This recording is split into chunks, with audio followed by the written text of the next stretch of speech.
Hai sahabat arti, Assalamualaikum. Apa kabar semuanya? Pagi itu Selasa 21 Januari 2025, Asnawi seperti biasa usai waktu subuh, lari pagi di jalanan sekitar desanya. Tapi ketika langkahnya melewati jalan tani desa Bontocinde, Kecamatan Palangga, Kabupaten Goa, Sulawesi Selatan, Asnawi melihat sebuah motor Honda Beat warna hitam bernomor DD6227NS terjatuh di pinggiran sawah. Saat didekatinya barulah ia melihat seorang wanita tergeletak dalam posisi meringkuk di sawah itu, tak jauh dari motor tersebut. Setelah diamati beberapa saat tak ada pergerakan dari wanita tersebut, Asnawi segera pulang untuk mengambil ponsel lalu menelepon kepala dusun. Lalu sekitar pukul 5.45 ia bersama kepala dusun dan warga kembali mendatangi lokasi memeriksa kondisi wanita itu yang ternyata didapati banyak luka akibat benda tajam dan sudah tak bernyawa. Saat itu juga dilaporkanlah ke Binmas dan Babinsa setempat, serta laporan diteruskan ke Polsek Palangga.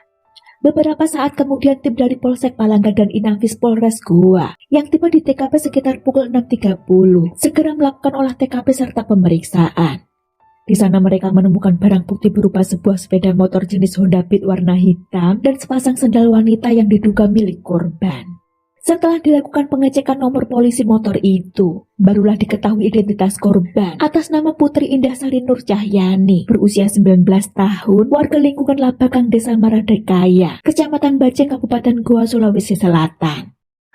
Sementara itu pihak keluarga Putri Indah pagi itu mendengar kabar penemuan jasad Putri Indah sekitar pukul 8 pagi dari tetangga sekitarnya. Hanya saja ketika keluarga mendatangi lokasi, mereka tak bisa mendekat karena banyaknya warga yang datang berkerumun. Keluarga hanya bisa menangis histeris ketika mendengar perkataan warga jika Putri Indah mengalami banyak luka di kamar yang ditemukan di sekujur tubuhnya, bahkan ada yang bilang ususnya terburai.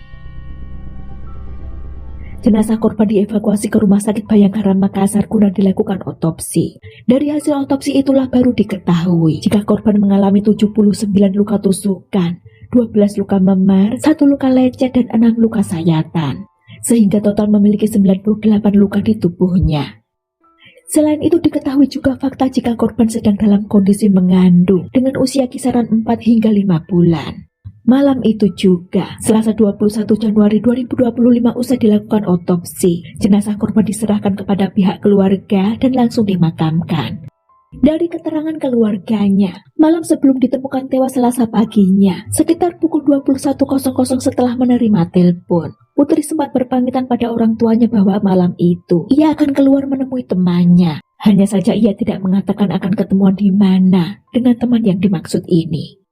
Putri Indah pergi dengan motornya meskipun keluarga tak melihat langsung saat gadis itu berangkat. Hanya saja malam itu keluarganya memang tidak mencari. Karena setelah itu Putri sempat mengirim pesan jika ia tidak akan pulang, mengatakan jika ia akan menginap di rumah temannya yang bernama Vina. Tapi keesokan paginya tepatnya pada Selasa 21 Januari, keluarga justru dikejutkan dengan kabar kematian Putri yang tak wajar.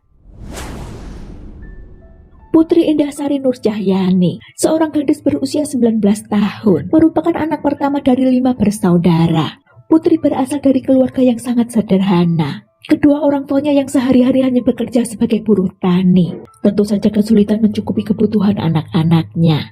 Karena itu Putri Indah sebagai anak sulung, rela bekerja keras sebagai buruh pabrik pengolahan kulit lumpia untuk meringankan beban orang tuanya, serta mencukupi kebutuhan keempat adiknya. Di rumah yang sangat sederhana ini keluarganya tinggal. Jadi kepergian Putri Indah untuk selamanya tentu saja meninggalkan duka yang sangat mendalam bagi keluarganya. Terlebih Putri adalah tulang punggung keluarga itu. Setelah dilakukan penyelidikan serta meminta keterangan dari beberapa saksi, baik dari pihak keluarga maupun teman-teman korban, akhirnya kurang dari 12 jam usai penemuan jasad korban, polisi berhasil menangkap Muhammad Jibril yang diketahui merupakan kekasih korban. Pemuda 18 tahun itu ditangkap di rumah keluarganya di Kecamatan Bangkala, Kabupaten Janeponto saat bersembunyi. Diceritakan, sejak Juli 2024 Putri Indah mulai menjalin hubungan asmara dengan Muhammad Jibril, warga Kecamatan Bangkala, Kabupaten Janeponto, Sulawesi Selatan. Jibril yang bekerja dan ngekos di daerah tempat tinggal Putri Indah, lalu jatuh cinta pada gadis itu. Hingga akhirnya pun mereka menjalin hubungan asmara diam-diam. Tapi ternyata meskipun belum lama berpacaran, sejoli ini tak segan melakukan hubungan layaknya suami istri, alias beberapa kali melakukan hubungan badan. Hingga kemudian disadarilah oleh Putri Indah jika dirinya mulai telah datang bulan. Gadis itu pun panik ketika menyadari dirinya sudah positif hamil. Ia pun menyampaikan pada Jibril sang kekasih, yang ternyata Jibril pun mengatakan akan bertanggung jawab. Kekasihnya itu datang menemui orang tua Putri, mengatakan akan melamar Putri Indah. Ketika itulah keluarga Putri Indah baru tahu jika anak perempuan mereka pacaran dengan Muhammad Jibril, hanya saja belum tahu jika Putri telah hamil. Kala itu Jibril berkata, jika ia dan Putri Indah ingin menikah di bulan Februari 2025. Tentu saja orang tua Putri Indah tak keberatan, toh mereka pikir keduanya sudah sama-sama menyukai. Hanya saja pada 19 Januari 2025, ayah Putri Indah begitu terkejut ketika bos dari pemilik pabrik tempat Putri bekerja memberitahunya jika Putri sedang hamil. Entah dari mana bosnya itu mengetahui, namun yang pasti sang bos yang prihatin menyarankan pada orang tua Putri agar segera mendatangi orang tua dari pacar Putri untuk meminta pertanggungjawaban. Hari itu juga, ayah Putri Indah dengan ditemani bosnya itu mendatangi rumah orang tua Jibril di Kabupaten Jeneponto. Sesampainya di sana, ketika menyampaikan keadaan Putri yang sudah berbadan dua, awalnya ibu dari Muhammad Jibril marah-marah, tapi kemudian bisa ditenangkan oleh ayah dari Muhammad Jibril. Lantas orang tua pemuda itu berjanji akan segera mempertemukan kedua anak mereka, serta sebagai bentuk pertanggungjawaban akan segera dinikahkan. Tapi keesokan harinya atau sehari sebelum Putri Indah ditemukan tewas mengenaskan, ternyata Muhammad Jibril mengajak Putri ketemuan dengan alasan untuk membicarakan hubungan mereka. Jibril inilah orang yang malam itu menelepon Putri, mengajak bertemu sebelum paginya gadis itu ditemukan tak bernyawa. Senin 20 Januari 2025 menjelang tengah malam, setelah menerima telepon dari Jibril, Putri keluar rumah dengan motornya yang ternyata telah ditunggu oleh Jibril di suatu tempat tak jauh dari rumah gadis itu. Setelah bertemu, Jibril mengajak Putri ke tempat kosnya. Di sana sejoli itu membicarakan hubungan mereka serta bertengkar. Ketika itu Jibril marah, serta mempertanyakan kenapa orang tua Putri sampai datang menemui keluarganya di Jeneponto dan kenapa mengadukan tentang kehamilan itu.